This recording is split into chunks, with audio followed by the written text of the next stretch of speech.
Hello everyone, welcome to beginners bank. सबसे पहले मैं आप सबका बहुत बहुत थैंक यू करना चाहती हूँ कि आपने जिस प्रकार हमारे इंडस्ट्रियल रिलेशन के वीडियोस को पसंद किया, उसी प्रकार आपने हमारे अकाउंटिंग का वीडियो भी बहुत पसंद किया है। मैंने अभी कल ही अकाउंटिंग की क्लास 1 डाली है, जिसे आपने पसंद किया है और अच्छे से कमेंट्स भी दिया है, तो उसके लिए बहुत बहुत थैंक यू। तो इसीलिए हम आज आपके लिए लेके आए हैं क्लास 2 अकाउंटिंग की।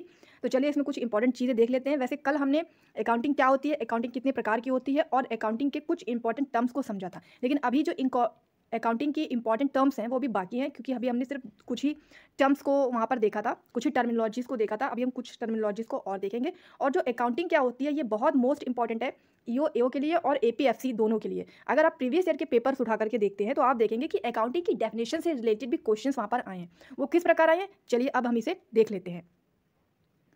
तो ये है वो अकाउंटिंग की डेफिनेशन, जिसमें मैंने आपको कल ही बताया था कि जो American institute of certified public accountant है यानी AICPA, इन्होंने अकाउंटिंग के बारे में बताया है। तो अकाउंटिंग की जो मेन डेफिनेशन है वो है कि अकाउंटिंग में भी defined as the process of recording, classifying, summarising, analysing and interpreting the financial transaction and communicating the result thereof the person interested in such information. तो ये मैंने आपको पूरी डेफिनेशन कल भी बताई थी, और मैंने आपको एक एक टॉपिक बताया था कि रिकॉर्डिंग क्या होती है, क्लासीफाइंग क्या होता है, समराइजिंग क्या होती है, एनालाइजिंग क्या होती है, इंटरप्रिटिंग क्या होती है और उसके बाद कम्युनिकेटिंग क्या होती है। तो ये मैंने आपको ओवरऑल पूरा बताया था। तो अगर क्लास 1 नहीं देखा तो उसे ज़रूर देखें। तो चलिए हम एक बार इसको रिवाइज कर लेते हैं, जो मेन इंपॉर्टेंट कीवर्ड्स हैं हमारी अकाउंटिंग की डेफिनेशन से, जिससे रिलेटेड प्रीवियस सेट में भी क्वेश्चन पूछे गए हैं। तो मैंने आपको एक टर्म बताया था, IMRCSAC। ये टर्म मैंने आपको बताया था, अगर आपको याद हो। आई का मतलब था आइडेंटिफाइंग, एम का मतलब था मेजरिंग, आर का मतलब था रिकॉर्डिंग और सी का मतलब था क्लासीफाइंग। और इस IMRC को मिक्स करके, यानी इन 4 प्रोसेस को मिक्स करके हमने बताया था कि इसको बोलते हैं बुक कीपिंग। बुक कीपिंग यानी बही खाता तैयार करना। और इसमें जब हम SAC को जोड़ देते हैं तो ये पूरा IMRCSAC हो जाता है हमारा अकाउंटिंग। और यहाँ पर S का मतलब है समराइजिंग, A का मतलब है एनालाइजिंग और C का मतलब है कम्युनिकेटिंग। तो IMRCSAC ये मैंने आपको ओवरऑल पूरा बताया था, और मैंने कहा था कि इसे आप 2-3 बार अच्छे से रट लीजिए, याद कर लीजिए, क्योंकि इस कीवर्ड से रिलेटेड, इस डेफिनेशन के कीवर्ड से रिलेटेड क्वेश्चन भी पूछा जाता है। और अगर कोई भी आपसे कभी भी इंटरव्यू में भी अकाउंटिंग की डेफिनेशन को शायद पूछ ले, जो कि शायद नहीं भी पूछेगा लेकिन शायद पूछ ले, तो आप इन कीवर्ड के थ्रू आराम से अपनी डेफिनेशन बता सकते हैं, क्योंकि accounting is identifying, measuring, recording, classifying, summarising, analysing and communicating process of financial transaction. तो सिंपली आप आराम से बता पाएंगे। और मैंने आपको बताया था कि IMRC ये होता है बुक कीपिंग, और जब पूरा हो जाएगा IMRCSAC तो ये पूरा हो जाएगा अकाउंटिंग। तो ये थी हमारी इंपॉर्टेंट डेफिनेशन, जो हमने कल भी देखी थी और आज हमने इसको एक बार रिवाइज भी कर लिया है।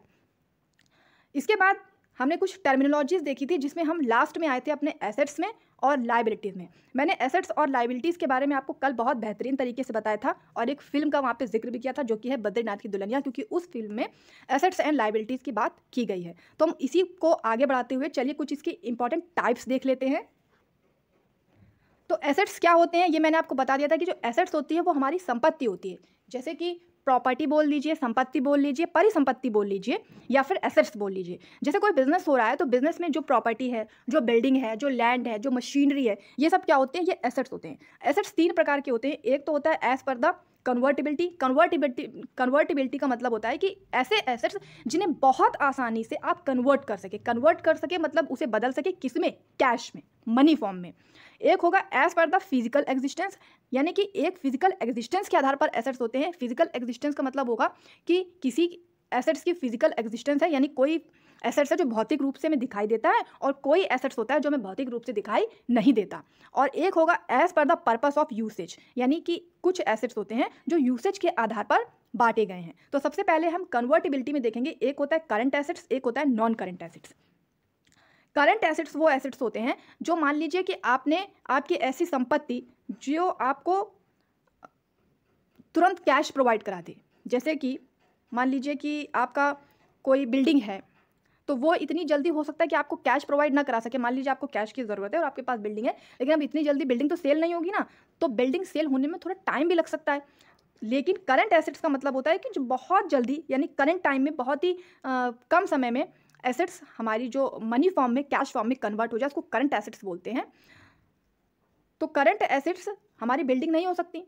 करंट एसेट्स होंगे जैसे कि मान लीजिए कि आपने कहीं पे कोई फिक्स डिपॉजिट किया है, ठीक है, मान लीजिए आपने कुछ सालों का कहीं पे फिक्स डिपॉजिट किया है, लेकिन बीच में ही, यानी कि अभी फिक्स डिपॉजिट के जो ईयर्स हैं वो कंप्लीट नहीं हुए और आपको बीच में ही ज़रूरत पड़ गई, कुछ ही महीने में ज़रूरत पड़ गई मनी की, तो आप उस फिक्स डिपॉजिट को तोड़ सकते हैं बीच से और उस मनी को प्राप्त कर सकते हैं। यानी फिक्स डिपॉजिट क्या है, आपका करंट एसेट्स है, यानी जिसको आप विद इन अ ईयर, याद रखिएगा, एक साल के अंदर अंदर, with in a year, 1 year के अंदर अंदर आप जिस एसेट्स को मनी फॉर्म में बदल सकते हैं, यानी रुपए के रूप में बदल सकते हैं, उसे करंट एसेट्स बोलते हैं। और जिस एसेट्स को आप 1 ईयर्स में नहीं बल्कि आप लंबे समय बाद उसको कन्वर्ट कर पाएंगे मनी फॉर्म में, उसे नॉन करंट एसेट्स बोलते हैं। और इसीलिए चूंकि आप इसको एक साल में नहीं, जैसे मान लीजिए आपकी बिल्डिंग है, मैंने बिल्डिंग का आपको उदाहरण दिया, या फिर कोई लैंड हो गया, या मान लीजिए आपको कोई बहुत बड़ा प्लांट हो गया, तो अगर आप उसे सेल करना चाहते हैं तो ऐसा तो नहीं है ना कि वो एक ही साल में आपका सेल हो जाएगा। हो सकता है कि उसको सेल होने में 2 साल लग जाए, हो सकता है 2.5 साल लग जाए, हो सकता है 3 साल लग जाए। तो ये नॉन करंट एसेट्स है, यानी आप बहुत जल्दी एकदम तुरंत करंट टाइम पे इसको एसेट्स के रूप में परिवर्तित नहीं कर सकते, यानी आप तुरंत उसका यूज़ नहीं कर सकते यदि आप सिंपली कहें। इसीलिए नॉन करंट एसेट्स को हम फिक्स्ड एसेट भी बोलते हैं। तो करंट एसेट्स क्या होते हैं, जिसको हम विद इन अ ईयर, एक ईयर के अंदर अंदर ही मनी फॉर्म में कन्वर्ट कर सकते हैं। और नॉन करंट एसेट्स होते हैं जिसे हम एक साल से बाहर भी जाकर, यानी थोड़े लंबे समय में, लॉन्ग टर्म में भी कन्वर्ट कर सकते हैं मनी फॉर्म में, इसीलिए नॉन करंट को फिक्स्ड एसेट्स भी बोलते हैं। तो ये कन्वर्टिबिलिटी आप समझ गए, यानी मनी फॉर्म में कन्वर्ट करना, आपकी वो संपत्ति जो मनी के रूप में कन्वर्ट हो जाए। अगर जल्दी कन्वर्ट हो गई तो करंट एसेट्स हो गया, अगर टाइम लग गया उसको कन्वर्ट होने में तो वो नॉन करंट हो गया। तो ये हमारा एज पर द कन्वर्टिबिलिटी हो गया। अब हम देखेंगे as per the physical existence. Physical existence का मतलब मैंने अभी आपको बताया कि जो भौतिक रूप पर है, तो उसमें से एक होता है टैंजिबल एसेट्स, एक होता है इनटैंजिबल एसेट्स। टैंजिबल का एसेट्स का मतलब होता है जिस एसेट्स को हम देख सकते हैं, छू सकते हैं, अनुभव कर सकते हैं। जैसे कि टेंजिबल एसेट समझ लीजिए, जैसे बैंक है, तो बैंक में कंप्यूटर्स होते हैं, वो भी संपत्ति है। कंप्यूटर भी मैंने आपको कल बताया था कि कंप्यूटर भी संपत्ति है, क्योंकि आप उस कंप्यूटर से, बैंक में जो कंप्यूटर्स हैं उनके थ्रू ही तो वो पैसा जनरेट कर रहे हैं ना, कंप्यूटर पे ही सारा काम हो रहा है और इसी वजह से बैंक चल पा रही है। तो ये उनका एसेट्स हो गया, संपत्ति हो गया। और कंप्यूटर हमें दिखाई देता है, उसे हम देख सकते हैं, उसे हम छू सकते हैं, तो वो क्या हो गया, हमारा टेंजिबल एसेट्स हो गया। इसके अलावा जैसे बिल्डिंग हो गई, तो बिल्डिंग भी देख सकते हैं, छू सकते हैं, लेकिन वो हमारी संपत्ति है, तो वो क्या हो गई, हमारी टैंजिबल एसेट्स हो गई। टैंजिबल एसेट्स का मतलब सीधा सा हो गया जिस एसेट्स को, जिस संपत्ति को हम देख सकते हैं, छू सकते हैं। और इनटैंजिबल एसेट्स वो एसेट्स होते हैं जिन्हें हम देख नहीं सकते, छू नहीं सकते, यानी वो हमारी प्रॉपर्टी तो है, वो हमारी एसेट्स तो हैं, लेकिन हम उसे देख नहीं सकते, छू नहीं सकते। जैसे कि इसमें होता है गुडविल। गुडविल का मतलब ये होता है, जैसे कि मान लीजिए कि आप यूपीएससी ईपीएफओ की तैयारी कर रहे हैं, तो आप ये देखेंगे कि इस चैनल पे तो बहुत कम सब्सक्राइबर हैं, तो इसकी गुडविल अभी उतनी हाई नहीं। आप ये नहीं देखेंगे कि ये चैनल अभी हाल ही में स्टार्ट हुआ है इसलिए इसके सब्सक्राइबर कम है। आप ये देखेंगे कि बस सब्सक्राइबर कम है, तो आप इस पर नहीं आएंगे। चाहे आप ये नहीं देखेंगे कि अच्छा पढ़ा रहे हैं कि नहीं पढ़ा रहे हैं, आप इसको देखेंगे, ऐसा मोस्टली होता है।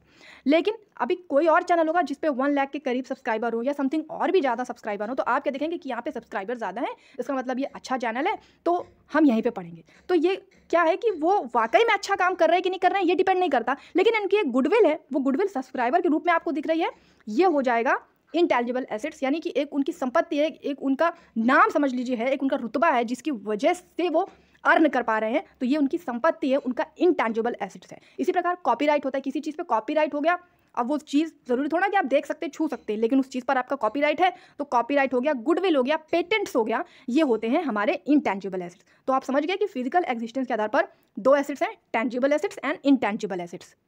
और अब हम आते हैं as per the purpose of usage. तो यूसेज में यानी हम क्या क्या यूज़ करते हैं, 2 टाइप के एसेट्स होते हैं, एक ऑपरेटिंग एसेट्स होते हैं, एक नॉन ऑपरेटिंग एसेट्स होते हैं। ऑपरेटिंग एसेट्स सीधा सीधा वो एसेट्स है जो अभी आप ऑपरेट कर रहे हैं, ऑपरेट मतलब अभी आप उसका यूज़ कर पा रहे हैं। जैसे कि मैंने बैंक में आपको बताया था ना कि कंप्यूटर, तो कंप्यूटर का आप यूज़ करके आप प्रॉफिट जनरेट कर रहे हैं, आपकी संपत्ति क्रिएट हो रही है, तो ये ऑपरेटिंग हो गया, यानी कि आप उसे ऑपरेट करके अभी अभी अपनी संपत्ति प्राप्त कर पा रहे हैं, उसे बढ़ा पा रहे हैं, तो ये हो गया आपका ऑपरेटिंग एसेट्स। इसी प्रकार जैसे होम में आप रेंट दे देते हैं, तो रेंट भी आपकी संपत्ति ही है ना, क्योंकि आप उससे पैसा जनरेट कर पा रहे हैं, तो वो ऑपरेट कर रहा है, तो वो हो गया ऑपरेटिंग एसेट्स। और नॉन ऑपरेटिंग एसेट्स होते हैं वही जो लॉन्ग टर्म एसेट्स होते हैं, जो एसेट्स तो है आपके, जैसे आपका बिल्डिंग हो गया, जैसे आपका लैंड हो गया, जैसे आपकी मशीनरी हो गई, जैसे आपका प्लांट हो गया, वो भी आपके एसेट्स हैं, लेकिन वो ऑपरेटिंग नहीं है, यानी वो अभी आपके लिए कोई यूसेज नहीं है, क्योंकि अभी आपके रखे हैं। जरूर थोड़ा कि आज ही आप मशीनरी को बेचने वाले हैं, या आज ही आप लैंड को बेचने वाले हैं, आज ही आप प्लांट को बेचने वाले हैं, लेकिन आज आप भला उससे अर्न नहीं कर पा रहे, उसे मनी फॉर्म में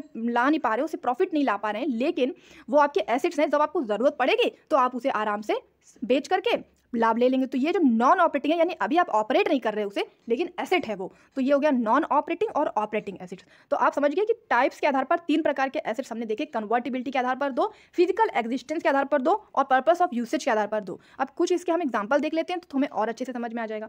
यदि आप सिंपली समझें कि एसेट्स क्या होता है, तो अगर आप इंडिविजुअल यानी पर्सनल यूज़ के हिसाब से देखें तो जिस घर में आप रहते हैं, आपका रेसिडेंशियल फ्लैट, या मान लीजिए आपके पास ज्वेलरी है, आपके पास कार है, ये आपका एसेट है, आपकी संपत्ति है। एसेट्स मतलब संपत्ति, प्रॉपर्टी।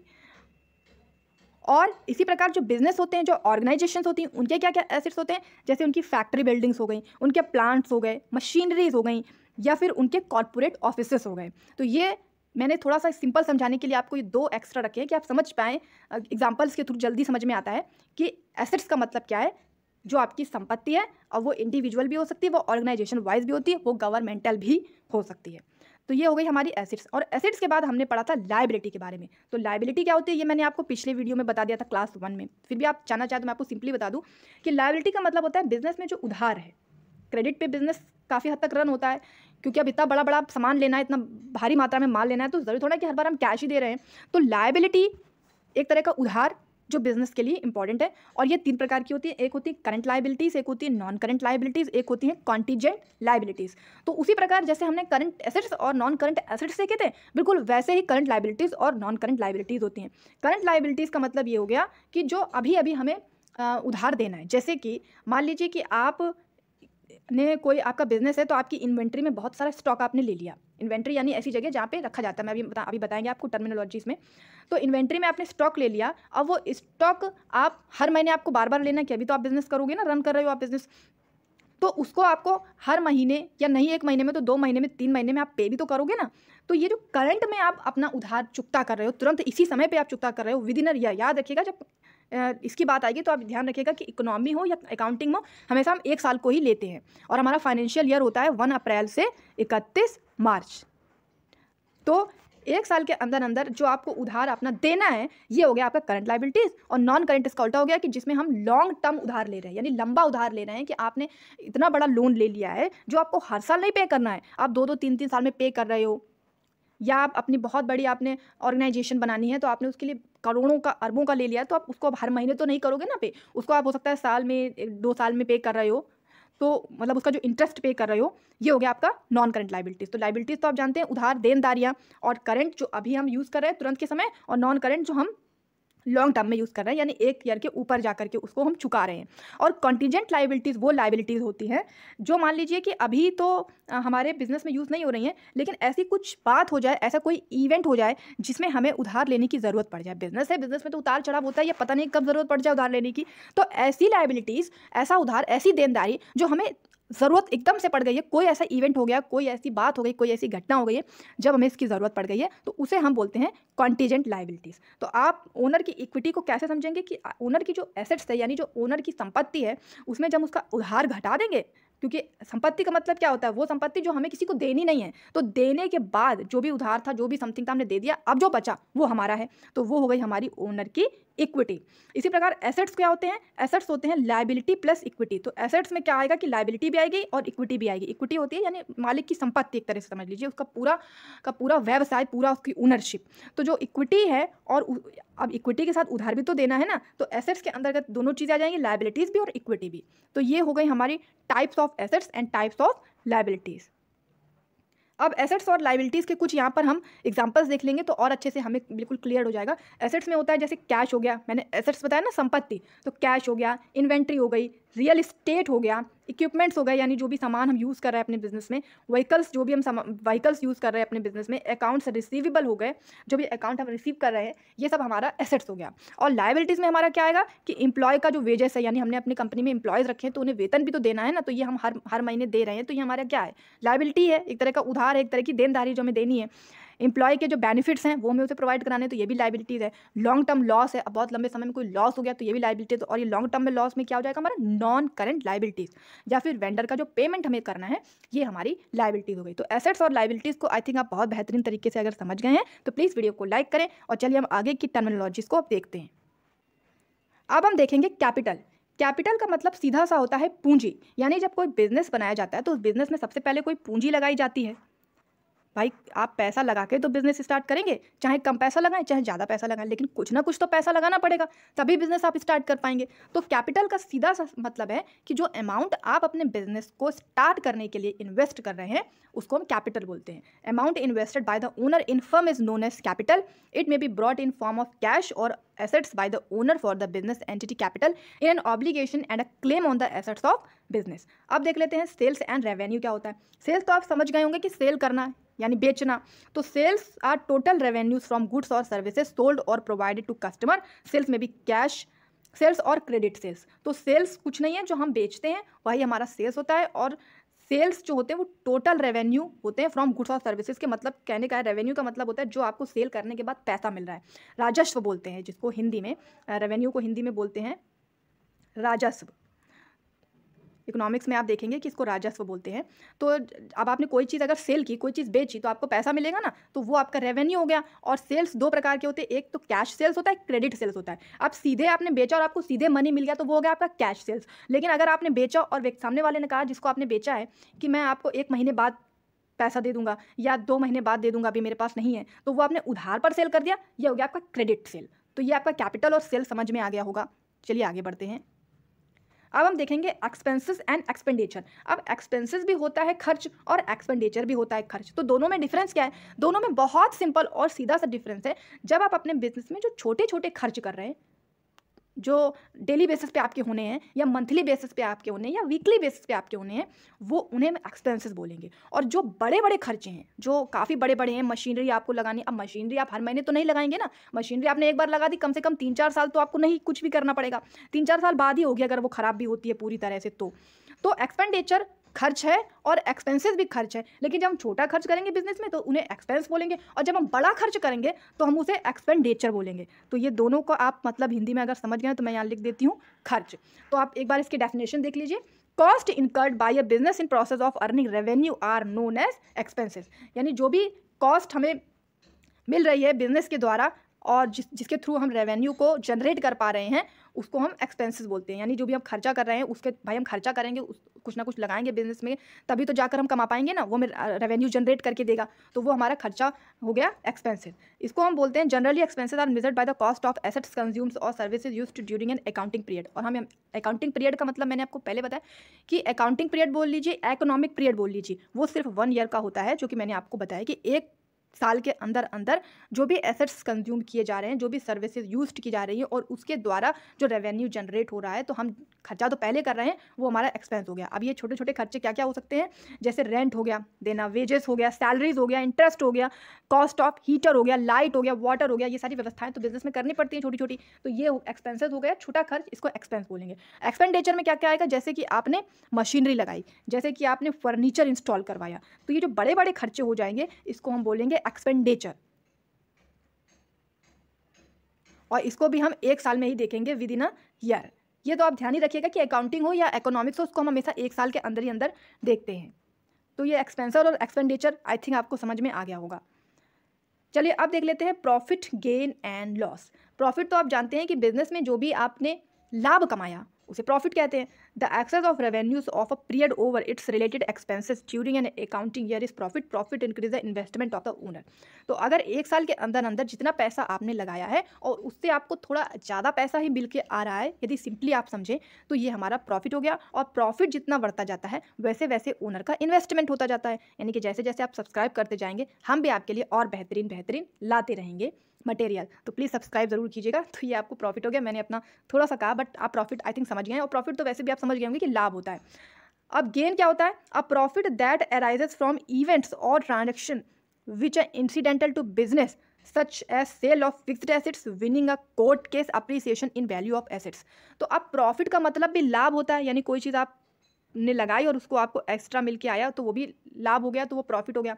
लेकिन गेन का मतलब भी लाभ ही होता है। तो दोनों में डिफरेंस क्या है, दोनों में डिफरेंस ये है कि जो बिजनेस से आप अर्न कर रहे हो वो तो आपका प्रॉफिट है, लेकिन आपकी कोई फिक्स्ड एसेट है। यानी आपने बिल्डिंग, अब बिल्डिंग आप हर साल बेचोगे क्या, ऐसा तो नहीं है ना। तो बिल्डिंग जब आपने बेची तो आपको जो प्रॉफिट मिला, यानी आपने खरीदी इतने, मान लीजिए 2 लाख में थी और बेची आपने 2.5 लाख में, तो ये आपका गेन हो गया ना, ये भी प्रॉफिट है। लेकिन अभी रोज तो नहीं करना है, ये तो कभी कभी करना है, तो ये इसको बोलेंगे गेन। यानी जब जैसे मैंने एक्सपेंस और एक्सपेंडिचर में बताया था कि छोटा खर्चा है तो एक्सपेंस, बड़ा खर्चा है तो एक्सपेंडिचर, उसी प्रकार अगर डेली बेसिस पे वर्क चल रहा है और उससे हम लाभ प्राप्त कर रहे हैं वो प्रॉफिट है, और जो कभी कभी बड़े लेवल पे हो रहा है उससे जो लाभ मिल रहा है उसे हम गेन बोलेंगे। तो अगर आपने फिक्स्ड एसेट को सेल किया, उससे जो लाभ हुआ वो गेन हो गया। आपने कोई कोर्ट केस जीत लिया, अभी कोर्ट केस रोज जीतेंगे तो नहीं, ऐसा तो नहीं है, जब जीतेंगे बहुत खुशी होगी, लाभ भी होगा, उसे आप गेन बोलेंगे। इसके अलावा appreciation in the value of assets, और अगर जो आपके एसेट्स हैं अगर उसकी वैल्यू बढ़ गई, और जब वैल्यू बढ़ी, जैसे देखा होगा आपने कि जो शेयर होते हैं, शेयर जब उसकी वैल्यू बढ़ जाती है तो वो अच्छा खासा सेल हो जाता है, लेकिन वो हमेशा तो ऐसा नहीं होता ना, कभी कभी होता है, तो उसे हम गेन बोलेंगे। और लॉस तो आप जानते हैं कि हानि, लाभ का उल्टा हानि, तो आपके बिजनेस में जो लॉसेस हो जाएंगे, जो हानियां हो जाएंगी, उसे हम लॉस बोलेंगे। The excess of expenses of a period over its rated revenue is termed as loss, यानी कि बहुत ज़्यादा खर्चा हो रहा है और आपका जो रेवेन्यू है वो भी कम होता जा रहा है, यानी जितना पैसा आ रहा है उससे ज़्यादा पैसा जा रहा है, वो हो गया हमारा लॉस, यानी हमारी हानि। आई थिंक आप सारी टर्मिनोलॉजीज को अच्छे से समझ पा रहे हैं। अगर समझ पा रहे हैं तो प्लीज़ लाइक ज़रूर करें। अब हम देखेंगे डिस्काउंट एंड वाउचर। डिस्काउंट तो आप आराम से जानते हैं क्योंकि आप सामान खरीदते रहते होंगे ऑनलाइन एंड ऑफलाइन। तो डिस्काउंट का मतलब होता है discount is the deduction in price of goods sold. It is offered in two ways. Offering deduction of agreed percentage of list price at the time selling goods is one way of giving discount, and such discount is called trade discount. It is generally offered by manufacturer to wholesaler and by wholesaler to retailer. तो discount का मतलब ये है कि जब business होता है और बिजनेस को चलाने के लिए कई बार ओनर कुछ डिस्काउंट कर देता है, कि मान लीजिए कि आपने अगर 10,000 की चीज़ खरीदेंगे तो आपको 2,000 की चीज़ का एक्स्ट्रा लाभ मिलेगा। ये डिस्काउंट आपने देखा होगा। तो ये जो डिस्काउंट दिया जाता है ये बिजनेस को बढ़ाने के लिए दिया जाता है, वो अपनी जेब से नहीं खर्च कर रहे होते हैं। वो करते क्या है कि वो इसको एडजस्ट कर देते हैं इसी इनकम में, लेकिन उससे उनको फ़ायदा क्या होता है कि डिस्काउंट के बेस पे ज़्यादा मात्रा में लोग खरीदने लगते हैं, तो इससे उन्हें लाभ होता है, इसीलिए वो डिस्काउंट करते हैं। तो डिस्काउंट के दो तरीके होते हैं। एक तो होता है कि जो भी पैसा वो डिडक्ट कर रहे हैं, मतलब पैसा जो कि वो कम कर रहे हैं, और वो कुछ परसेंटेज के हिसाब से होता है, और उसको वो प्राइस लिस्ट में उस समय बता देते हैं कि इतना परसेंटेज आपको डिस्काउंट मिलेगा गुड्स को सेलिंग करते समय। और इससे जो इस टाइप के जो डिस्काउंट होता है इसको हम ट्रेड डिस्काउंट बोलते हैं। ट्रेड तो मैंने आपको बता दिया था कि ट्रेडिंग का मतलब होता है कि व्यापार, एक लेन देन, व्यापार। तो आप समझ गए कि यहाँ पे आप सामान बना के बेचें या किसी दूसरी जगह जाकर बेचें, दैट इज ट्रेडिंग। और ट्रेडिंग में जो आप डिस्काउंट दे रहे हैं, यानी थोड़ा पैसा कम करके आप अपने सामान को बेचने की कोशिश कर रहे हैं, वो हो गया आपका डिस्काउंट। वाउचर क्या होता है? The documentary evidence in support of a transaction is known as voucher. Voucher का मतलब आपने देखा होगा कि जैसे कि आप बैंक में जब जाते हैं, बैंक में मान लीजिए आपको पैसा जमा करना जाना है, तो आप बैंक में गए पैसा जमा करने, तो आप जब पैसा जमा करते हैं तो आपको एक स्लिप मिलती है, और उस स्लिप के बाद ही आप जा कर के अपनी बुक्स वगैरह में उसे अकाउंट्स की एंट्री कराते हैं। मान लीजिए आपने 10,000 रुपये जमा किए तो आपको 10,000 की स्लिप मिलेगी, जिसमें एक हिस्सा तो वो रख लेते हैं और एक फाड़ करके आपको दे देते हैं। तो वो क्यों रख लेते हैं? वो इसलिए रख लेते हैं कि वो वाउचर है उनका, और उसी वाउचर के थ्रू वो जो अपनी रिकॉर्डिंग है, यानी जो आपका अकाउंट है उसको मेंटेन करेंगे, आगे बताएंगे कि आपने 1,000 रुपये और डालें तो इसे रिकॉर्ड करना पड़ेगा, तो इसलिए वो रख लेते हैं। वो तुरंत तो रिकॉर्ड नहीं करेंगे कि आपने जैसे पैसा दिया और फट से जाके उन्होंने कंप्यूटर पर रिकॉर्ड कर लिया, तो वो स्लिप रख लेते हैं, और वो स्लिप से बाद में उसे रिकॉर्ड करके आपके जो आपका जो अकाउंट है उसमें कंप्यूटर में उसे रिकॉर्ड कर लेते हैं, और आपको भी स्लिप दे देते हैं कि आप भी उसे जब तक बुक्स में आपके रिकॉर्डिंग ना हो जाए तब तक आप उसे अपने पास रख सकें। तो वाउचर का मतलब सीधा सीधा ये होता है कि जो तुरंत आपका लेन देन हो रहा है, तो तुरंत तो आप बुक्स को मेंटेन नहीं करेंगे, तो आप एक वाउचर फॉर्म में, एक कागज़ के फॉर्म में उस चीज़ को रख लेंगे, ताकि आप भूल जाएंगे इतना सारा कुछ आपने सेल किया है, परचेस किया है, तो आप वाउचर रहेगा। उसके बाद जब आप अपनी रिकॉर्डिंग करेंगे, यानी रिकॉर्डिंग का मतलब मैंने आपको बताया था कि यानी आप अपने बुक्स ऑफ अकाउंट को मेंटेन करेंगे, तो वो वाउचर से आप अपने बुक्स ऑफ अकाउंट को आराम से मेंटेन कर लेंगे। जैसे कि आप कोई क्या गुड्स भी खरीदते हैं कैश में, तो आपको कैश मेमो मिलता है। कैश मेमो क्यों मिलता है? कि आपको वो एक तरह से सेटिस्फाई करते हैं कि जो आपने जो पेमेंट किया है ये उसका कैश मेमो है। आई थिंक आप वाउचर समझ गए हैं। अब हम देख लेते हैं goods, drawings and purchases. Goods मैंने आपको बताया है कि जो गुड्स होते हैं उन्हें हम इकोनॉमिक्स में और अकाउंटिंग में वस्तु बोलते हैं। तो गुड्स का मतलब होता है वस्तु। It refers to the product in which the business unit is dealing in terms of which is buying and selling और प्रोड्यूसिंग एंड सेलिंग। एग्जाम्पल आप समझेंगे, मान लीजिए कोई फर्नीचर डीलर है, फर्नीचर को बेचने वाला व्यक्ति है, वो जब चेयर खरीदेगा, टेबल खरीदेगा, तो ये उसकी गुड्स हैं, वस्तु है, क्योंकि इसी वस्तु को खरीद के ही तो वो फिर बेचेगा, तभी वो कमा पाएगा। लेकिन अगर आपने फर्नीचर अपने बिजनेस में सिर्फ यूज़ करने के लिए लिया है, मान लीजिए कि आपकी कोई कंपनी है और आपने वहाँ पे फर्नीचर को रखने के लिए लिया है कि वहाँ पे एम्प्लॉयज़ आएंगे या कस्टमर आएंगे बैठेंगे, तो वो गुड्स नहीं है, वो आपके एसेट्स है, वो आपकी संपत्ति है। तो ये जो डिफरेंस है ये आपको ध्यान रखना है कि एसेट्स और गुड्स में अंतर क्या है। ड्राइंग वो होती हैं जो ओनर होता है वो बिजनेस से कुछ पैसा ले लेता है, उसे हम ड्राइंग बोलते हैं। जैसे विथड्रॉयल ऑफ मनी और goods by the owner from the business for personal use is known as drawing. मैंने आपको बताया कि जो मनी हो या गुड्स भी हो, अगर वो ओनर ले रहा है बिजनेस से अपने पर्सनल यूज़ के लिए, उसे ड्राइंग बोलते हैं। Drawing reduces the investment of owner. तो जैसे कि हमने देखा था कि जब प्रॉफिट होता है तो वो इन्वेस्टमेंट को इंक्रीज करता है, लेकिन ड्राइंग होती है वो इन्वेस्टमेंट को रिड्यूस करती है, क्योंकि आप पैसा ज़्यादा निकाल रहोगे बिजनेस से, तो बिजनेस में तो कम ही पैसा लगेगा, इन्वेस्टमेंट डाउन जाएगा। तो ड्राइंग आप समझ गए, जो ओनर बिजनेस से पैसा ले ले उसे ड्राइंग बोलेंगे। Purchase are total amount of goods procured by a business on credit और कैश फॉर यूज़ और सेल। तो परचेज का मतलब हो गया कि जो टोटल गुड्स हैं, मतलब टोटल जो अमाउंट है गुड्स को खरीदने का, गुड्स को प्रोड्यूस करने का बिजनेस के द्वारा, चाहे वो क्रेडिट के रूप में लिया जाए या कैश के रूप में लिया जाए, सेल करने के लिए या यूज़ करने के लिए, उसे परचेज का मतलब ही हो गया कि खरीदना। अब आप सामान को पहले मटेरियल को खरीद के वस्तु बनाएं, क्रेडिट पे लेके, कैश पे लेके, या फिर उसको अपने खुद के यूज़ करने के लिए लें। तो परचेजिंग तो आप समझते ही हैं कि परचेज करना यानी खरीदना। इसकी डेफिनेशन एक बार पूरी देख लेते हैं। In a trading concern purchase are made of merchandise for resale with or without processing. In a manufacturing concern raw materials are purchased produced further into finished goods and then sold. तो मैंने जो अभी आपको बताया वही बात है कि जो परचेज आपने रॉ मटेरियल लिया और उसके बाद उसको प्रोसेस करके आपने अपना सामान तैयार किया, गुड्स तैयार किया और फिर उसे सोल्ड कर दिया, तो ये आपका परचेज हो गया, यानी कि बिजनेस को चलाने के लिए खरीदना।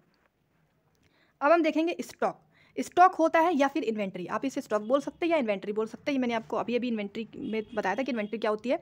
कि जो इन्वेंट्री है वो होता है कि जैसे मान लीजिए आपने रॉ मटेरियल ले लिया अपने बिजनेस को चलाने के लिए काफ़ी भारी मात्रा में, तो उसे कहीं ना कहीं रखेंगे ना, स्टोर करके रखेंगे। तो वही जो स्टोर रूम आपके घर का होता है बिजनेस में, उसे इन्वेंट्री या स्टॉक बोलते हैं, सिंपली आप अगर समझें तो। स्टॉक या inventory is measure of something or hand goods, spares and other items in a business. It is called stock in hand. In a trading concern, the stock on hand is the amount of goods which are laying unsold as at the end of an accounting period is called closing stock. In a manufacturing company, closing stock comprise raw material, semi finished goods and finished goods. अब यहाँ पे ध्यान दीजिएगा, तो stock तो आप समझ गए कि जो भी हम सामान रॉ मटेरियल लेके रख रहे हैं अपने बिजनेस में लगाने के लिए, वो हो गया हमारा स्टॉक। लेकिन ये दो प्रकार का होगा, एक होगा ओपनिंग इन्वेंट्री, इसे आप बिगिनिंग इन्वेंट्री भी बोल सकते हैं। एक होगा क्लोजिंग इन्वेंट्री, इसे आप एंडिंग इन्वेंट्री भी बोल सकते हैं। इसका क्या मतलब है? इसका मतलब ये कि मैंने आपको बताया कि जो 1 साल की बात हम अकाउंटिंग में करते हैं, 1 ईयर के अंदर ही हम अकाउंटिंग को चेक करते हैं कि 1 साल में कितना प्रॉफिट हो रहा है, लॉस हो रहा है, या 1 साल में बिजनेस क्या कर रहा है, कुछ अच्छा कर रहा है या नीचे जा रहा है, क्या हो रहा है। तो जो बिजनेस का जो ईयर स्टार्ट हुआ, यानी जो अकाउंटिंग ईयर स्टार्ट हुआ, उस समय जो हमारी इन्वेंट्री में सामान पड़ा हुआ है, वो हो गया हमारा ओपनिंग इन्वेंट्री, या उसे बिगिनिंग इन्वेंट्री कहेंगे। और जब जो अकाउंटिंग ईयर है वो बिल्कुल लास्ट में एंड हो गया, बिल्कुल एंड के समय पे आ गया, जैसे हमारा ईयर होता है ना कि दिसंबर में अगर ख़त्म हो रहा है, तो जो नॉर्मल ईयर में आप देखेंगे जो दिसंबर में अगर आपका पास सामान खत्म हो रहा है, तो वो हो जाएगा आपका क्लोजिंग ईयर या इन्वेंट्री, एंडिंग इन्वेंट्री। मतलब आप इसको अगर अच्छे से समझें तो जिस समय अकाउंटिंग ईयर स्टार्ट होता है, स्टार्ट कब होता है मैंने आपको बताया था, 1 अप्रैल से 31 मार्च। तो जिस समय अकाउंटिंग ईयर स्टार्ट हो रहा है उस समय आपकी इन्वेंट्री में जो भी सामान पड़ा है वो हो गया ओपनिंग इन्वेंट्री या बिगनिंग इन्वेंट्री। और जब 31 मार्च यानी लास्ट में जब एंड हो रहा है आपके अकाउंटिंग ईयर का, उस समय जो इन्वेंट्री में आपके सामान पड़ा हुआ है उसे हम एंडिंग इन्वेंट्री या फिर क्लोजिंग इन्वेंट्री कहते हैं। आई होप आप समझ गए होंगे। चलिए अब देख लेते हैं debtors and creditors. Debtors are persons or other entities who owe to an enterprise an amount for buying goods and services on credit. यानी डेटर्स वो पर्सन्स होते हैं या वो एंटिटीज़ होती हैं जो अपने एंटरप्राइजेस के लिए कुछ अमाउंट ओन करती हैं, चाहे वो सामान खरीदने के लिए हो चाहे सर्विस देने के लिए हो क्रेडिट पे। तो डेटर्स वो पर्सन है जो गुड्स खरीदने के लिए या सर्विस को प्रोड्यूस करने के लिए क्रेडिट पर सामान को ले रहा है। और क्रेडिटर्स उसका बिल्कुल उल्टा होता है। क्रेडिटर्स वो पर्सन्स होते हैं या वो एंटिटीज़ होती हैं जिन्हें एंटरप्राइज में जो अमाउंट यूज़ कर रहे हैं, जो अपनी एंटरप्राइज को चलाने के लिए अमाउंट यूज़ कर रहे हैं, प्रोवाइडिंग एंटरप्राइज गुड्स यानी अपनी सर्विसेज और गुड्स देने के लिए, तो वो जो पे कर रहे हैं वो क्रेडिटर है। अब क्रेडिटर का मतलब क्या होता है कि क्रेडिट पे आपने कोई सामान लिया है तो उसका पैसा आपको वापस भी तो करना पड़ेगा। आप क्रेडिट कार्ड से समझ सकते हैं। तो क्रेडिट पे अगर आपने कोई सामान लिया तो उसे आपको देना पड़ेगा। तो क्रेडिटर का मतलब होता है कि वो पर्सन्स, वो एंटिटीज जिसे आपको पे करना है बाद में, और डेटर्स का मतलब होता है जिससे कि आप क्रेडिट पर सामान या फिर कोई सर्विसेज को ले रहे हैं। ये हो गया डेटर्स और क्रेडिटर। ये थोड़ा सा कंफ्यूजिंग है बट आई होप आप थोड़ा समझ गए होंगे। तो चलिए यहाँ पर हम अपना अकाउंटिंग का क्लास 2 क्लोज करते हैं और इसकी PDF आपको 2 घंटे के अंदर अंदर हमारे टेलीग्राम पे मिल जाएगी, जिसका लिंक आपको डिस्क्रिप्शन में मिल जाएगा। तो वीडियो अगर अच्छा लगा है तो प्लीज़ वीडियो को लाइक, शेयर एंड कमेंट ज़रूर करें। और यहाँ पर जो भी स्टूडेंट्स APFC के लिए industrial relation, labour law, social security schemes, culture, heritage, globalisation, development, population and insurance की कंप्लीट PDF लेना चाहता हो तो 499 में उसे मिल जाएगी, जिसका पूरा लिंक आपको डिस्क्रिप्शन में मिल जाएगा कि आप हमसे संपर्क करें और आपको ये PDF दे दी जाएगी। और अगर आप EO के लिए कम रुपीज़ खर्च करके केवल industrial relation, labour law, social security law और सोशल सिक्योरिटी स्कीम्स की PDF लेना चाहते हैं तो आप 399 पे करके इसको ले सकते हैं। अकाउंटिंग की जो PDF है वो बिल्कुल फ्री ऑफ कॉस्ट है, जो आपको टेलीग्राम पर 1 घंटे के अंदर अंदर मिल जाएगी। तो वीडियो को प्लीज़ लाइक शेयर ज़रूर करें और PDF चाहिए तो हमें आप कॉन्टैक्ट करें। मिलते हैं नेक्स्ट वीडियो में। Thank you.